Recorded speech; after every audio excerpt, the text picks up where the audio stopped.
Hello world, it is Monday, March 27th, 2023. And looking out the window at Defiance, it's kind of overcast and cooler this morning. I think it was 42 when I went running, and I think it's not going to get out of the 40s today. But April weather is coming. Hopefully without too many more showers, because we've had so much rain already this year.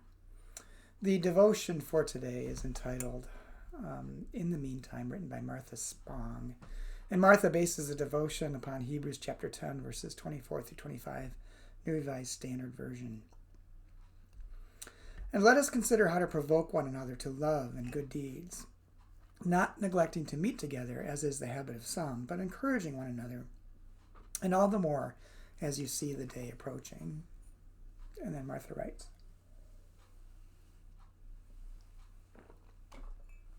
in college, I double majored in English and history and learned a few things about reading books and letters written a long, long time ago that shaped my thinking still. Who wrote this? When and where? Who translated it? What influenced the choices they made? What is this word stirring up in me? We don't know much for certain about who wrote the book of Hebrews, or when or where, so any interpretation is a best guess. The people who neglected to meet were probably not going to brunch instead, but trying to stay safe from persecution faced by the early church.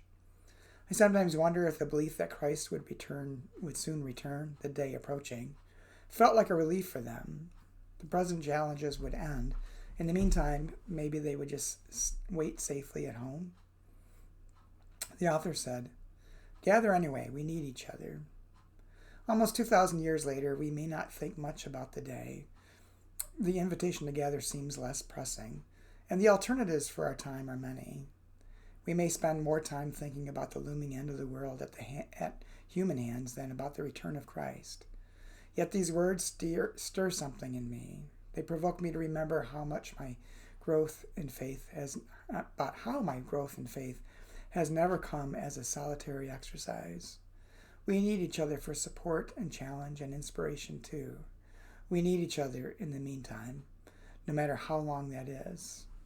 And the prayer, gracious God, give us the communities we need. Amen.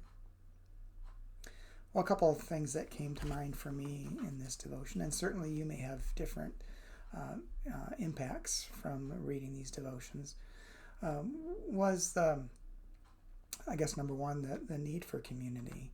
We're communal beings, not meant to live in isolation.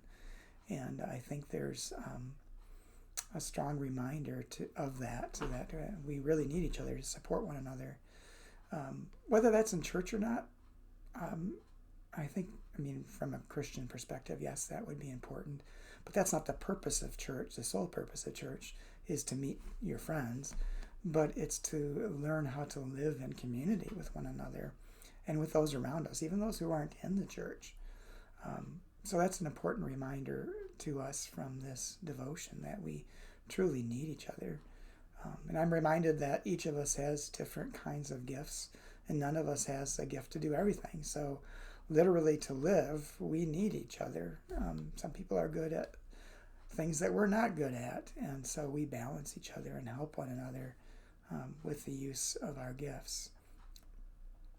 And I guess the other thing I was thinking about is the day approaching and how concerned they were about the second coming of Christ. And I can understand what may have been happening in their heads in terms of whatever persecution they might be seeing, oppression by the Roman Empire, that they wanted to find some way out of it and saw Jesus as the Messiah still that would free them from that. Certainly. But I think Jesus himself wanted us to focus on how we live together each day, to support one another and to show one another the love of God in our heart and the love of God in their hearts. And that's the way we build community. So that's kind of my feelings from it. Hope you have a good day, and hope to talk to you again tomorrow.